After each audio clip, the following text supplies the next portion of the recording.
ওঙ্কার বাংলায় আপনাদের স্বাগত। সঙ্গে রয়েছে আমি শিল্পা। চোখ রাখবো জেলার সারাদিনের খবরের দিকে। উত্তরবঙ্গের বিপর্যয়ে স্বজন হারা পরিবারকে রাজ্য সরকারের পক্ষ থেকে ৫ লক্ষ টাকা ও হোম গার্ডের চাকরি দেওয়া হবে। অন্যদিকে দুর্গতদের জন্য ত্রাণ তহবিল তৈরি করার কথা ঘোষণা করেন তিনি। এই তহবিলে মুখ্যমন্ত্রী ৫ লক্ষ টাকা দেবেন এবং অন্যান্য মন্ত্রীরা ১ লক্ষ করে টাকা দেবেন বলে জানিয়েছেন মুখ্যমন্ত্রী মমতা বন্দ্যোপাধ্যায়। গত পরশুদিনও বেঙ্গালুরুতে ৪ জন শ্রমিক কাজ করতে গিয়ে পুড়ে মারা গেল। আমাদের নিয়ে আসতে হলো এবং তাদের পরিবারকে হেল্প করার জন্য আমি সুজিত বসু মিনিস্টারকে কালকে পাঠিয়েছিলাম মুর্শিদাবাদে। তাদের পরিবারগুলোকেও আমরা সাহায্য করে দিয়েছি। কিভাবে কাজে লাগানো যায় সেটা আমরা দেখে নেব। তুমি মনোজ বলে দাও রাজীবকে যে ওদের ৪ জনকেও যদি স্পেশাল 4টে হোমগার্ড করে দেয়, স্পেশাল হোমগার্ড। হ্যাঁ, রাজীব কুমার তো আছেই ওখানে, লাইনে আছে। হ্যাঁ, ওটা দেখে নাও। পরিবারগুলো আমাদের কাছে 7 জনই মারা গেছেন। 7 জন মারা গেছে? 7 জনই মারা গেছেন ম্যাডাম। ওদের পরিবারের ব্যাপারটা দেখে নেব আমরা। ওটা আমরা দেখে নিচ্ছিলাম। 2 লাখ টাকা যে আমাদের কম্পেনসেশন এটাও দেওয়া হয়েছে, গতকাল মাননীয় মন্ত্রী গেছিলেন। বাকিটা ম্যাম আমরা ব্যবস্থা করে দিচ্ছি। আমাদের লোকেদের কেউ কোনো কেয়ারই নেয় না। তোমার ওখানে কাজ করতে গেছে, এতগুলো মারা গেল একসাথে, তার কোনো দায় দায়িত্ব নিতে হবে না? আমাদের এখানে একজন কেউ মারা গেলে আমরা তার সব দায় দায়িত্ব নিই। एमनकी गंगासागर मेला में हम 5 लाख रुपया करके इंश्योरेंस करते हैं, जो बाहर से आते हैं उसको लिए भी, हर आदमी के लिए। अगर कोई इंसिडेंट हो जाए तो उसको ही रुपया मिलेगा। तेरे एगुलो भावे ना, सबटाई आमादेर करते हैं। এই তো শুনছেন আনফরচুনেটলি ব্যাঙ্গালোরে মারা গেছে 7 জন।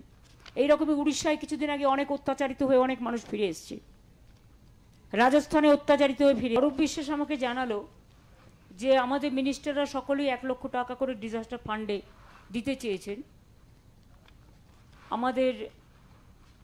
আমি নিজেও আমার যদিও খুব অল্প আছে, তার থেকে আমিও 5 লাখ টাকা এই ডিজাস্টার ফান্ডে দেব। আমি আগেও চিফ মিনিস্টার রিলিফ ফান্ডে 1 কোটি টাকা দিয়েছিলাম, সেটা আমার পেন্টিং থেকে দিয়েছিলাম। কিন্তু এটা আমার একমাত্র সম্বল, আমার বইয়ের রয়্যালটি থেকে পাই, খুব অল্পই থাকে, যার থেকে আমার চলে, আমি তার থেকেই দিয়ে দেবো। মেয়রও দেবে 1 লাখ টাকা বলেছে। ঠিক আছে, এগুলো তোমরা ডিজাস্টার ফান্ডের চেক নিয়ে নাও, দিয়ে দেবে।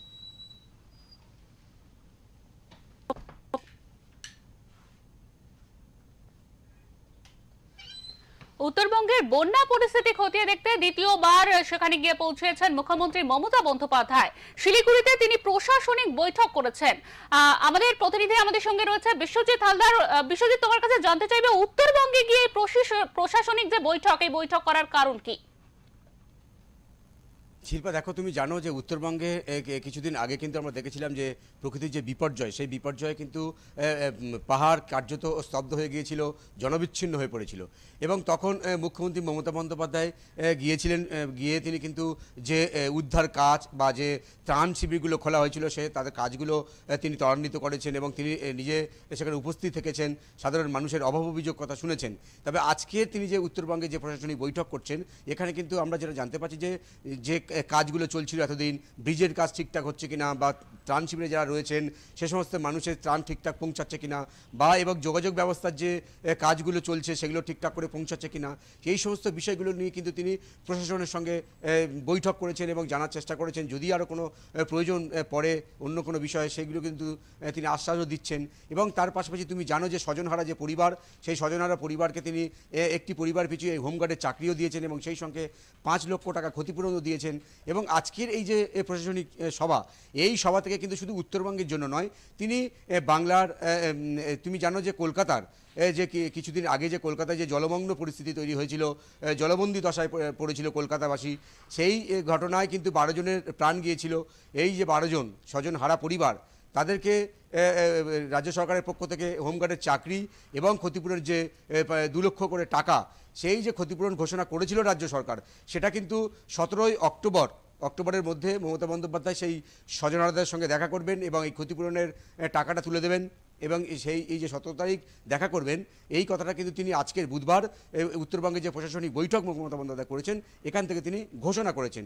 এবং পাশাপাশি তুমি জানো উত্তরবঙ্গে যে পরিস্থিতি, মমতা বন্দ্যোপাধ্যায় বলছেন যে এই যে উত্তরবঙ্গে বিপর্যয়ের অবস্থা, এই সময় কিন্তু কেন্দ্রের পক্ষ থেকে রাজ্য সরকার কোনো সহযোগিতা পাচ্ছে না। 70,000 মানুষ বিপর্যস্ত, তাদের পাশে রাজ্য সরকার দাঁড়াচ্ছে এবং রাজ্য সরকার এই যে বিপর্যস্ত মানুষের পাশে যাতে ভালোভাবে দাঁড়ানো যায় সেজন্য কিন্তু রাজ্য সরকার একটি ত্রাণ তহবিল তৈরি করেছেন। এই ত্রাণ তহবিলে স্বয়ং মুখ্যমন্ত্রী মমতা বন্দ্যোপাধ্যায় তিনি 5 লক্ষ টাকা দেবেন এবং সেই সঙ্গে রাজ্যের যে মন্ত্রীগুলো রয়েছেন তারা কিন্তু 1 লক্ষ টাকা করে এই ত্রাণ তহবিলে দেবেন, এমনটা কিন্তু তিনি আজকের জানিয়েছেন। শিল্পা, একদমই বিশ্বজিৎ, যেমনটা তুমি বলছিলে যে উত্তরবঙ্গে গিয়ে প্রশাসনিক বৈঠক করে তিনি কিন্তু বেশ কিছু গুরুত্বপূর্ণ সিদ্ধান্তের কথা সেখান থেকেই মানুষের উদ্দেশ্যে বলেছেন। তোমাকে জিজ্ঞাসা করব যে এত গুরুত্বপূর্ণ মানে একেবারে বলা যায় যে দলের তরফ থেকে যে এত গুরুত্বপূর্ণ যে পদক্ষেপগুলো নেওয়া হয়েছে সেই পদক্ষেপগুলোর কথা তিনি উত্তরবঙ্গে গিয়ে বললেন কেন? এর পিছনে কি কোনো ভোট কৌশল কাজ করছে? একদমই, দেখো শিল্পা, এই যে উত্তরবঙ্গে এই যে বন্যা পরিস্থিতি, এই বন্যা পরিস্থিতিতে কিন্তু ত্রাণ দিতে গিয়ে বিজেপি সাংসদ খগেন মুর্মু এবং বিজেপি বিধায়ক শঙ্কর ঘোষ তিনি আক্রান্ত হয়েছিলেন। এবং এই যে আদিবাসী যে সাংসদ যে খগেন মুর্মু আক্রান্ত হয়েছেন, এই যে ইস্যুটা কিন্তু বিজেপি কিন্তু হাতিয়ার করেছিল, কারণ আদিবাসীর যে ভোট ব্যাংক বা আদিবাসীর যে আবেগ, এই আবেগটা কিন্তু কাজে লাগানোর চেষ্টা করেছিল বিজেপি। কারণ আমরা দেখেছি এর আগে কিন্তু একাধিকবার সুকান্ত মজুমদার, শুভেন্দু অধিকারী এবং কেন্দ্রীয় নেতৃত্ব জেপি নাড্ডা তিনি কিন্তু বাঁধার মুখে পড়েছিলেন এই বাংলায়। সেখানে কিন্তু আমরা দেখেছিলাম যে এইভাবে প্রধানমন্ত্রী কিন্তু তিনি কোনো রাজ্যের আইন শৃঙ্খলা নিয়ে প্রশ্ন তোলেননি, কিন্তু খগেন মুর্মু যখন আক্রান্ত হলেন তখন কিন্তু স্বয়ং দেশের প্রধানমন্ত্রী তিনি কিন্তু রাজ্যের আইন শৃঙ্খলা নিয়ে কিন্তু উদ্বেগ প্রকাশ করেছিলেন।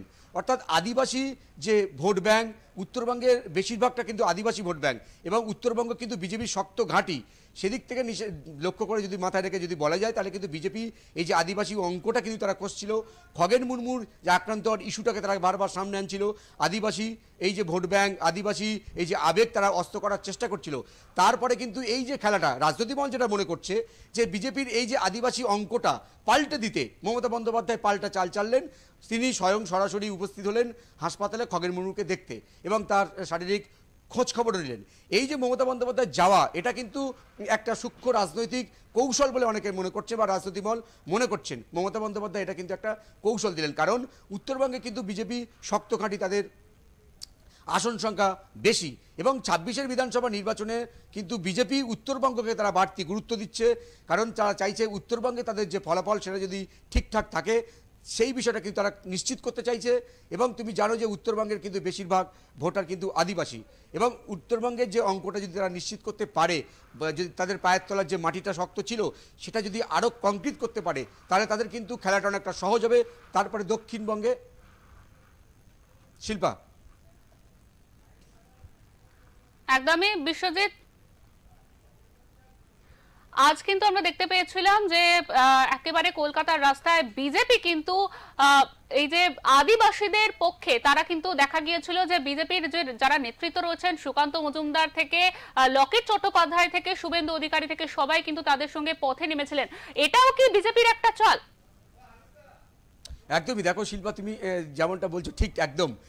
যখন মমতা বন্দ্যোপাধ্যায় খগেন মুর্মুর কাছে গিয়ে বিজেপির এই যে আদিবাসী ভোট ব্যাংক বা আদিবাসী অস্ত্রটাকে যখন ভোতা করার চেষ্টা করলেন, ঠিক তখন কিন্তু বিজেপি এই আদিবাসী অঙ্কটাকে বা আদিবাসী অস্ত্রটাকে আবার নতুন করে শান দিতে তারা আজকে কিন্তু পথে নেমেছিল।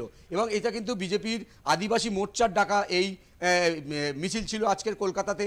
এবং এই কলকাতার যে আদিবাসীদের মিছিল, এখানে কিন্তু সবচেয়ে তাৎপর্যপূর্ণ বিষয় যে আদিবাসী ভোট ব্যাংকটাকে যে বিজেপি নজর দিচ্ছে সেটা কিন্তু বোঝা যাচ্ছে আজকের কিন্তু কলকাতার এই বিজেপির মিছিলে সুকান্ত মজুমদার, শুভেন্দু অধিকারী এবং বিজেপির প্রাক্তন রাজ্য সভাপতি রাহুল সিনহা, তাদের কিন্তু হাতে তীর ধনুক নিয়ে তারা কিন্তু মিছিলে হেঁটেছে। তীর ধনুক নিয়ে তারা কিন্তু মিছিলে হাঁটছে, এটাই সবচেয়ে গুরুত্বপূর্ণ বিষয়। এবং তার চেয়ে বড় কথা যেটা, যে শুভেন্দু অধিকারী যে মিছিলে হাঁটছেন সেই মিছিলে কিন্তু বিজেপির প্রাক্তন 2 রাজ্য সভাপতি সুকান্ত মজুমদার এবং সেই সঙ্গে রাহুল সিনহা তারাও হাঁটছেন। এবং বর্তমান যিনি রাজ্য সভাপতি তিনি অসুস্থ, হাসপাতালে চিকিৎসাধীন, তাই হয়তো তিনি আসতে পারেননি। কিন্তু কোথাও দেখো আদিবাসী ভোট ব্যাংকটাকে তারা এতটাই গুরুত্ব দিচ্ছে যে শুভেন্দু অধিকারী, সুকান্ত মজুমদার এবং রাহুল সিনহারা পাশাপাশি হাঁটছেন। অর্থাৎ বোঝা যাচ্ছে যে আদিবাসী ভোট ব্যাংকটাকে কতটা তারা গুরুত্ব দিচ্ছে বিজেপি। এবং তোমাকে জানিয়ে রাখি দে, আজকের এই যে মিছিল, এই মিছিল থেকে কিন্তু রাজ্যের বিরোধী দলনেতা শুভেন্দু অধিকারী যে বক্তব্যটা দিয়েছেন এটা সবচেয়ে তাৎপর্যপূর্ণ। কারণ তুমি জানো যে 11ই তৃণমূল কংগ্রেসে যখন ক্ষমতা আসে তৃণমূল কংগ্রেস, মমতা বন্দ্যোপাধ্যায় কিন্তু একটা স্লোগান দিয়েছিল যে বদলা নয় বদল চাই, আমরা সরকার বদল চাই, কিন্তু তার বিরুদ্ধে কোনো বদলা নয়। কিন্তু আজকে শুভেন্দু অধিকারী তার মিছিল থেকে বললেন যে যদি বদলা নিতে হয় তাহলে কিন্তু বদল চাই। তাহলে এই যে খগেন মুর্মু আক্রান্ত হওয়া বা আদিবাসী একজন সাংসদ আক্রান্ত হয়েছেন, যদি এর বদলা নিতে চান তাহলে কিন্তু বদলের প্রয়োজন। অর্থাৎ আদিবাসী ভোট ব্যাংকটাকে তারা সামনে রেখে বদলের যে অঙ্কটা তারা করছে, এটা কিন্তু অনেকটা আজকের এই যে শুভেন্দু অধিকারী বক্তব্য এবং বিজেপির এই যে একসঙ্গে 3 নেতৃত্ব একসঙ্গে মিছিলে হাঁটা অনেকটা ইঙ্গিতপূর্ণ বলে মনে করছে রাজনৈতিক মহল। শিল্পা, একদমই বিশ্বজিৎ, তোমাকে অনেক ধন্যবাদ আমাদের সঙ্গে এতক্ষণ থাকার জন্য এবং বিস্তারিতভাবে আমাদের সঙ্গে এই ব্যাপারে আলোচনা করার জন্য।